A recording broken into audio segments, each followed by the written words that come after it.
a boa obra em nós, há de completá-la. E para isso, ele vai se utilizar de derrotas e de conquistas. Então, a grande questão é que você precisa pensar hoje. Se você está celebrando vitórias, que bênção, né? Se você está recebendo notícias de conquistas pessoais, que maravilha. Celebre a Deus por isso. Mas se você também está enfrentando algumas derrotas e alguns fracassos na vida, pense como isso pode ajudar o seu coração a se voltar mais e mais para Deus. E pense como você pode confiar e depender ainda mais ou exclusivamente do Senhor. Porque quando chegam as derrotas, os ídolos do nosso coração são quebrados. Faltou dinheiro, agora eu só posso confiar em Deus, né?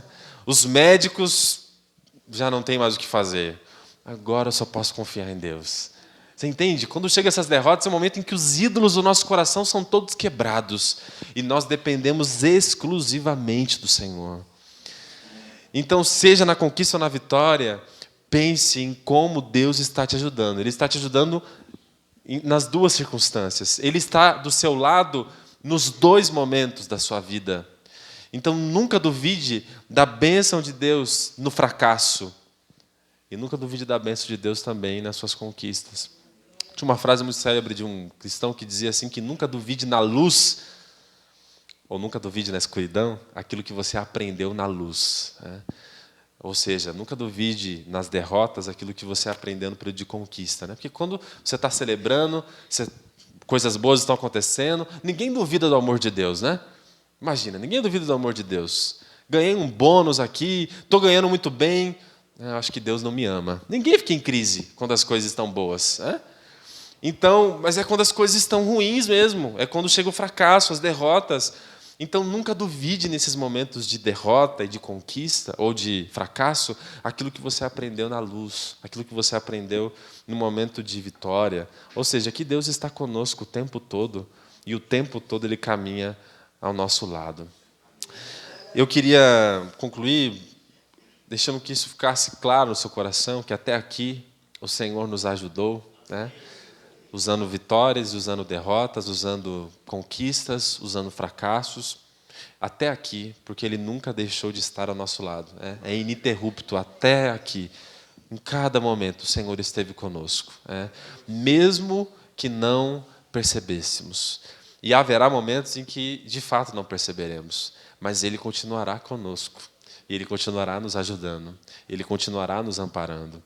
E eu, ao pensar nisso, essa semana, me lembrei de algo que eu li há algum tempo atrás, já faz alguns anos, né, sobre um rito que acontecia entre as tribos Cherokee, lá nos Estados Unidos, né, aquelas tribos que estavam lá já antes de serem colonizados pelos ingleses. E tinha um rito que eu achei interessante, uma vez que eu li, era um rito de passagem da infância para a fase adulta, né? Então, não tinha adolescência, né? Você tinha um momento em que o menino virava homem na tribo Cherokee. E ele tinha que passar por um rito, um teste, por assim dizer. Ele tinha que ficar em um lugar isolado, em uma floresta, a noite inteira, sozinho, com os olhos vendados. A noite inteira. Era o teste para que ele virasse homem, deixasse de ser menino e se tornasse homem. E aí era desafiador, porque ele está com o olho à venda, então ele não podia, de maneira nenhuma, para passar no teste, tirar a venda. Então, cada barulho que ele ouvia, ele pensava que era um animal selvagem, tinha o frio, tinha os perigos da floresta, mas ele tinha que continuar lá, no meio da escuridão e no meio daqueles perigos, com os olhos vendados, sem enxergar absolutamente nada. Ele tinha que permanecer lá. Se o sol nascesse no outro dia, ele permanecesse no mesmo lugar ali, firme, então ele havia passado no teste e ele agora alcançara a maturidade. Só que eu achei interessante que, depois que eles passaram por essa experiência, eles não podiam contar para ninguém como foi a experiência deles. Para ninguém. E por que eles não podiam contar como que havia sido a experiência deles? Por causa do final do teste. Quando chegava amanhã, ele já sentia um pouco o calor do sol sobre o seu corpo, eles tiravam a venda. Ufa, venci, né? Passei a noite inteira.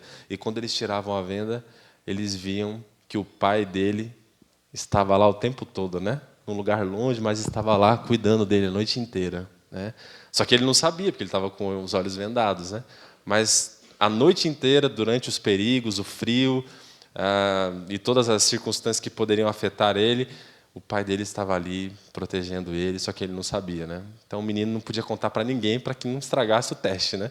O pai ficava com o filho, na verdade, a noite inteira, né? Mas ele não sabia disso. Mas isso não mudava o fato de que o pai estava com ele, né? E é assim conosco também, Samuel está dizendo. Mesmo nas derrotas, né, quando você está ali, não estou enxergando nada, não estou percebendo nada, o pai continua contigo. Até aqui nos ajudou o Senhor. Nas derrotas, na escuridão da vida, nas trevas da jornada em que os fracassos, as derrotas, as tristezas, os sofrimentos vêm, o Senhor permanece ao nosso lado, mesmo que a gente não perceba. Isso não muda o fato de que Ele está conosco, né? Porque até aqui nos ajudou o Senhor. E Ele continuará fazendo isso nas derrotas e nas conquistas da nossa vida. Tá? Deus abençoe a sua vida.